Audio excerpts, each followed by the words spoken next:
right, everyone. Welcome to Small Business News, Maine edition. We're live here today, coming from Maine. I've got some work with a client that had to fly out of Michigan this morning, make my way over here to Maine to go and work with them. So it's going to be great to see them. It's been a little bit checking with them, and get into it today. So, um, yeah, today I got a good one for you today. Definitely some things I want to be chatting about for sure. Is we're going to spend a little bit of time on Forbes.com talking about two things from Neil Derrick Debeau, Debevoise. That's how you pronounce his name. Senior contributor over there. I really like the work that Nell does over there. So if you get a chance to basically follow Nell, please do.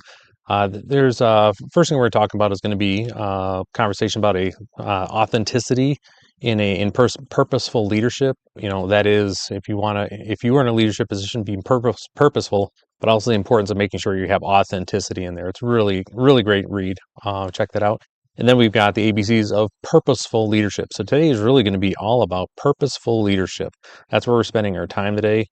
It's super important when you are in a leadership position that you are purposeful in the way that you're going about your work. So with that, let's get into it again. Again, for those that don't know, my name is Ryan Howe. I am a business coach. I work out of West Michigan, but I do travel around the country. Like today, we're over in Maine, dealing with a client here. And if you'd like to learn more about what I do, you can go to summitbusinessguys.com and check that out. We'll look at that a little bit in the future. So let's go and get into our first bit here. So, Certificate of Authenticity in Leadership. Again, as always, you can find links to all of the articles in the description below, so you can check that out. Again, it's a Certificate of Authenticity in Purposeful Leadership. And it's off Forbes.com. All right, so it's easy to look around and think there's a certain way of looking, thinking, or behaving that makes a good leader, but actually, it's the complexity of the problems we're facing means that they'll only be solved if every single one of us contributes in our own unique ways to our respective work and lives. That's absolutely 100% correct. One of the biggest issues I've run into consistently when I'm dealing with, with new clients, once they get to know me a little bit, it changes for sure. But new clients that I'm working with them is that they put on a facade for what they think a leader should be like, when really what we want you to do is be yourself.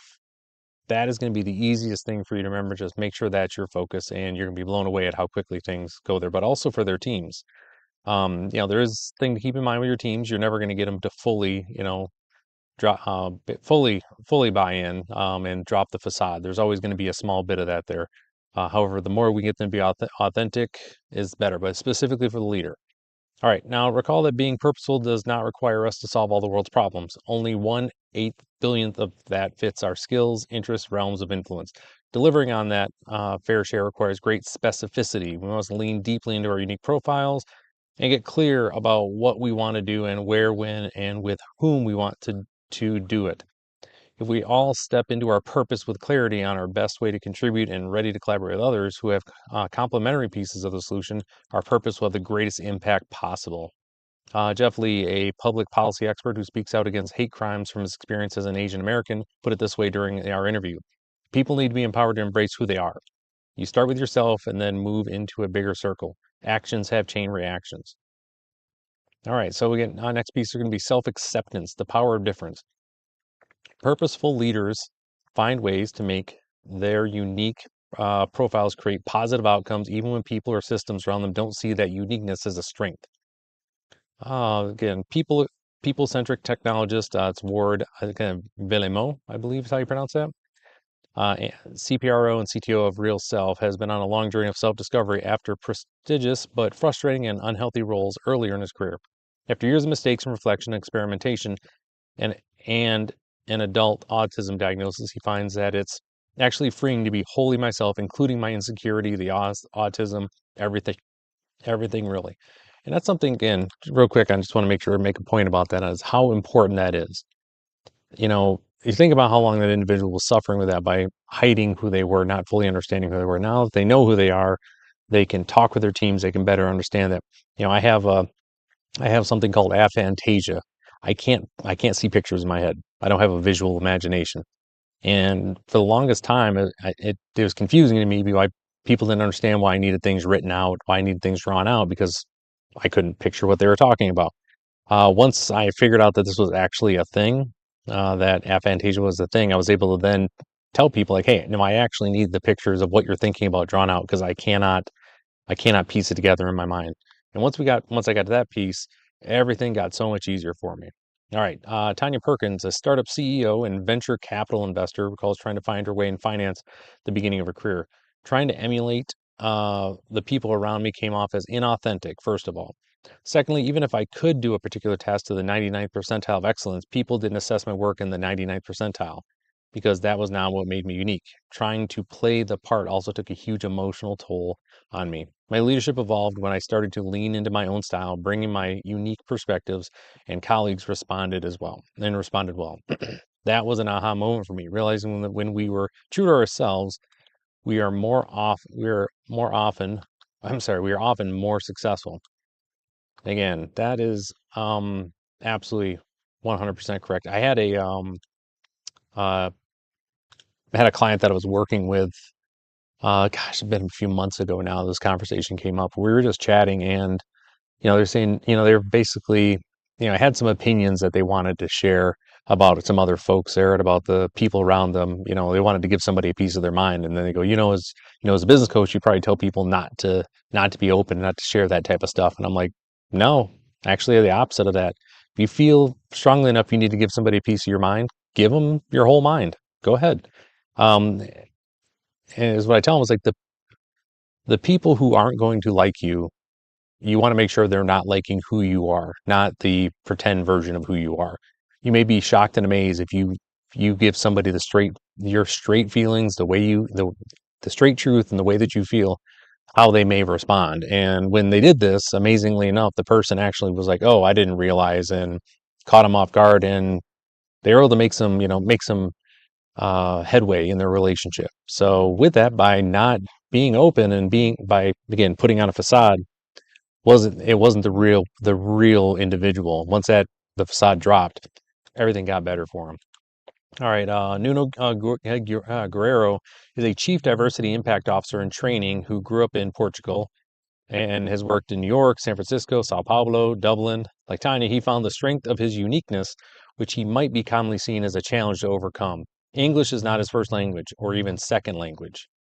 It's funny being in leadership roles in American companies when English is not my native language. Often, where I add tons of value is translating what different parties want, need, and are scared of. It's not that I'm a perfect English speaker. I have an accent. My grammar is not perfect, but it's exactly because I'm not a native speaker that I've gotten really good at trying to understand what people are trying to achieve. I can hear fears and frustrations and goals, even if they're not explicitly stated. Having that diverse state of mind allows me to bridge what might seem like conflicting perspectives or even challenge more traditional thoughts on either side of the conversation. That's so great. I love hearing that. Put another way, Sina, founder of founder and CEO of Prava Health, realized that when she resigned from positions before she founded Prava, they found other people to do my jobs pretty quickly. She's clear that now she's in the right spot. I am uniquely positioned to build Prava as a Bangladeshi woman who has an international upbringing and education. My ability to bridge the global and local is why Prava is innovating at the front edge of healthcare. That's great to hear. Again, taking the time to identify and refine exactly the ways we can contribute most powerfully will optimize the influence we have on the people and the planet around us. Frankly, it's just more essential heart of fire. Forget that noise. It's just so much easier when you're wearing your own skin. It's so very important to make sure that's a primary focus for you. All right, so your ripple effect. The power of embracing your unique profile doesn't stop with benefit to your own performance and comfort in the workplace. It ripples immediately and powerfully out to those around you, setting an example for them to embrace their own uniqueness. Of course, this in turn benefits your team, unlocking the most unique strengths possible to achieve your goals. For example, Ward's teams benefited from his efforts towards self-acceptance. Man, I can't talk today. And the approach to leadership that resulted. Scott Burkhalter, who worked with Ward for several years, recounted his experience with Ward as leader. Ward would use the word love in group chats, team chats, and even global chats. That heart emoji confused me for a while, as I'd never encountered that supportive, celebrating non-conflict culture in an engineering team. Working with the Ward changed my unconscious daily anxiety level, allowed me to grow, learn, rock, and then lead and continue to grow with confidence and pride. Isn't that great? Isn't that absolutely great? Again, individual embraced who they were, shared who they were, and it had an immediate positive impact on their team. Love it. Much as Ward hoped would be the case, Scott no longer works with Ward. He has a new role as head of engineering for Bancho, an e-learning platform where he uses his own version of the purposeful leadership that Ward modeled. Ward's willingness to uh, to first learn his own unique way of working and then lead in a way that fit him best was not only freeing for him, but also powerful for the people he was leading. Ultimately, that's creating a diaspora of purposeful leaders who have the same effect on the people they are now leading. The certificate of authenticity and purposeful leadership lies within uh, being being authenticity, self-acceptance, and impact. Oh man, that is just, I tell you, I loved every bit about that one. Again, link to that one is in the description. If you have anybody you know that, um, well, if you're having a difficult time as far as your leadership, the way you are handling things as a leader, where you maybe feel you're putting up a facade, give this another read. Give a little bit of time with that and try to soak it in and be willing to be a little bit vulnerable. You'll be shocked at how well those around you will respond. It's one of those things that, people discount quite a bit. They think they have to act a certain way when in reality, what will respond to is you being you. All right, so let's get into this next piece here, which is going to be the ABCs of purposeful leadership. Again, this is another one by Nell Derek Depoise. Again, give them a follow. Link, as I mentioned, link to this is in the description. Again, we are focusing on purposeful leadership today. To be a successful leader in the 21st century, whether that's an individual contributor, CEO, or something in between, you've got to involve your leadership. And you've got to start today. You don't have to finish the work tomorrow or anytime soon for that matter. Being the kind of purposeful leader who will succeed in the 21st century is an ongoing journey, lifelong actually. All you have to do is begin. Start with something small, simple, and local, and then repeat it every day. I had the opportunity, oh gosh, this is about a month ago now, to speak to a youth summit in my local area back in Michigan. And that was one of the things that I talked about with the young men and women that I was meeting. They're all high school age young men and women. And I tell you, that was the thing I was telling them. I was like, you just start here. You got to start practicing your leadership now. Do it in small ways. You want to figure out the best way for you to lead now uh, when you're young, rather than trying to figure out later. It's so very, very, very important. All right. I don't think any of us are where we want to be in terms of our empathy, our ability to stay present amid chaos, or our ability to be unbiased and anti-racist. I certainly am not. If you set the intent, ask smart questions, take small repeated actions, and set up honest checks on your impact along the way, you're doing the best you can. And that's all we can possibly ask of ourselves or anyone else. Over 20 years of studying purposeful leadership and helping leaders to incorporate it, I've observed 5 steps on this ongoing journey. It's helpful to know these steps so you can understand where they are and what comes next. They are the ABCs of purposeful leadership. Okay. So, Mauricio Gutierrez, CEO of NRG, the leading integrated power company in the US. Oh, excuse me. He values awareness, the A in the ABCs, as an open line of communication, not just with employees, but with all other stakeholders. I think that's the one thing that people forget about too, when it comes to your leadership.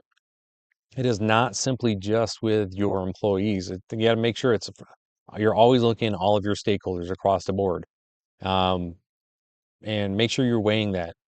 One of the biggest things that I talk with people about is make sure when you are looking at your leadership, you need to make sure that you are presenting yourself to your vendors and your leadership styles the same as other folks who maybe have an ownership piece, right? They own an equity piece. The way you were acting around the board, as well as your employees and customers, all stakeholders, should be the same. It's super important. And again, that's why, in the first article, we talked about that authentic self. It was so very important. So A is for awareness, we talked about here. So B is going to be for belief. This step is simply a decision only you can make for yourself, to believe in the power of leading and living purposefully. All the research is there, the anecdotes are many, and the evidence of people who lead in a human way and succeed are ample.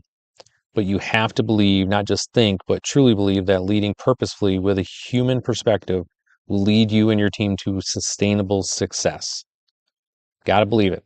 And it's not just like putting up a front for folks either. Like you need to believe it, like, all the way down inside, right? So C is for clarity, confidence, and courage. Being purposeful means having clarity about who you want to be, what you can be, and what you can best add to the challenges that you, your team, and your company are facing, and what priorities among those challenges. Working on your own and with your team to get that clarity is what gives you the confidence to act, even amid ongoing and significant uncertainty. There are at least 134 things you could be doing. It's a very specific number there, Nell. Days you could be doing with any given moment of your day. The same goes for all the people you work with. But when you have clarity about why you do what you do, when um, and trying to the what value you're trying to add and the priority of those challenges you need to overcome, you have the courage to act. Success requires change, so start getting clear on how you want to change yourself, your team, the world around you. I like that. Those three. So it was, make sure we get all those again. So it was clarity, confidence, and courage. I like that. All right, D is for dive in. The next step is to dive in and get started, do something. Impact comes from action, and while it's important to be thoughtful about all the stakeholders affected by any given decision, it's also more important not to get stuck in analysis paralysis. Um, Quick note on that. I've had a few folks that I've worked with over the years that's definitely been a thing where they spend too much time um, thinking of every possible thing that they could be doing. Just dive in, get into it sometimes. All right, so now we got this. By the way, this is my mobile setup. That's why that's for that view there for a little bit. You weren't able to see what I was seeing on um, on the page there. So I apologize for that. All right. Okay. All right. In a moment as urgent as today, in terms of the business risk we're facing, as well as the larger existential threat to our environment and communities, we have to have a responsibility to move forward and act. Often diving in is a simple matter of having a conversation, even if it feels like a difficult one. I cannot even begin to tell you how important that is. You got something to say, just go say words, folks. You're never going to be able to control how the other person acts. Don't lose sleep over it, just say words. If you need to say something, just say it and then see what they have to say and you can continue. But that's how you have to that's how the conversation has to begin. You have to be willing to start the conversation and don't worry about if it's going to go well. You have no control over that. All you have control over is getting the conversation started. All right, Brittany Perini, head of the people experience at the powerful SAS automation tool Tori, echoed Brittany's notion. You just start talking about whatever the challenge of the day, and then you'll get a sense of what's really going on. People will talk about it if you do, but no one will talk about it if you don't go first. You have to be the one as the leader who's going to start those conversations, I was saying. So E is for evolve and evaluate. Leading with purpose requires evolution and evaluation. You need to have honest checks and balances by gathering qualitative and quantitative information about the effects of your actions so you can assess whether they're creating the challenge you want to be part of. Then, in the spirit of continuous improvement, you can make smart adjustments to what you're doing or how you're doing it. You're never done. As Gail Jennings O'Byrne revealed, I've grown into my purpose. I'm practicing and I know I'm coming into my voice still. Although the information and knowledge we need to lead purposefully exists, it hasn't penetrated our training, cultures, and practices of leadership. Mark Atkinson, a deeply purpose-driven tech entrepreneur who built Murison, an AI-powered tool for leadership development, believes in his company's manager development resources for that reason. Technology has commoditized learning, but the world is not populated with Autodidacts. We have to practice to really change. By the way, that means somebody who can remember everything first time. Um, what's more, we learn more about the influence we want to have over time.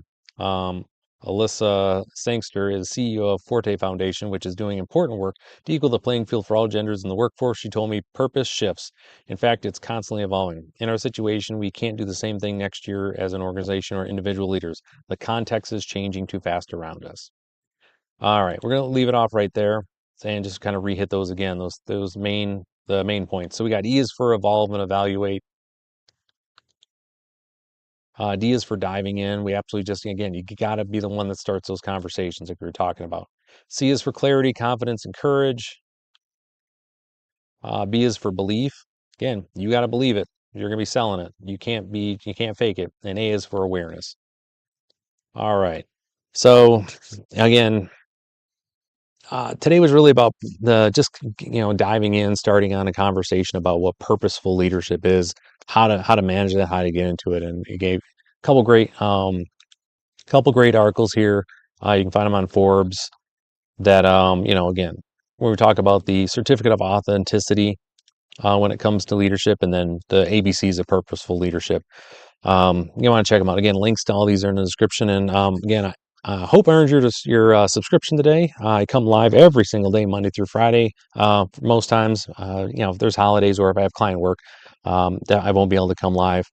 And we'll make adjustments. Like normally I'm live between 8 and 9 a.m. Eastern, but like today, after I was on a plane at this time, so I couldn't really get it rolling. But if you like to learn more about what I do to help businesses grow faster than they ever thought possible, you can go to summitbusinessguys.com, learn a little bit more about what I do. We help medium and small businesses. You can learn about some of the clients that I work with here in West Michigan and then in Maine. A little bit more about me, learn more about the Pinnacle process that I use to business go.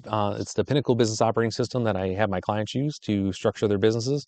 Learn more about that there. And then obviously you can learn just a little bit more about me here as well. I'm actually on the school board for my local school. So you can see I posted something for Meigs County Eastern Schools, and you can see my latest videos that I have on YouTube here. So with that, thank you for stopping by today. Again, I did hope I earned your subscription. If I did, make sure you hit that notification bell so you'll know when I go live and you can join me here on the stream. So with that, take care, and I will see you.